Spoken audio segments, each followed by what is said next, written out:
আমি আবারও বলি, নবীকে যে মানে না তাকে মানার সুযোগ আমার কাছে নাই। নবীকে নবী হিসাবে যে ব্যক্তি এক সেকেন্ডের জন্য সৃষ্টির প্রথম থেকে, আমার নবী সৃষ্টির প্রথম, সেই প্রথম থেকে কিয়ামত পর্যন্ত আমার নবীকে যারা একটা সেকেন্ডের জন্য অস্বীকার করবে, আমি তাকে মুসলমান মনে করতে পারি না। হাত তুলে বলেন ঠিক কিনা বলেন। নবী বলে মুআব্বুইস্তু মুআল্লিমান, আমি প্রেরিত হয়েছি এই পৃথিবীতে, আমি প্রেরিত হয়েছি শিক্ষক রূপে। আমার শিক্ষক এই পৃথিবীর কেউ না, আর রহমান, আল্লামাল কুরআন, দয়াময় রহমান, যিনি শিক্ষা দিয়েছেন কুরআন। আমার নবীর শিক্ষক এই পৃথিবীর কেউ না, আমার নবীর শিক্ষক হলো স্বয়ং আল্লাহ। হাত তুলে বলুন ঠিক কিনা বলো।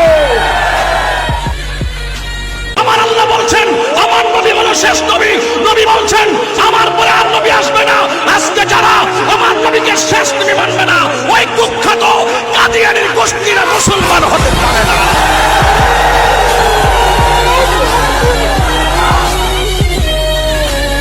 আজকে বহুত মানুষ আছে মসজিদের উপরে লেখা আছে লা ইলাহা ইল্লাল্লাহ মুহাম্মাদুর রাসূলুল্লাহ, বহুত নামধারী মুসলমান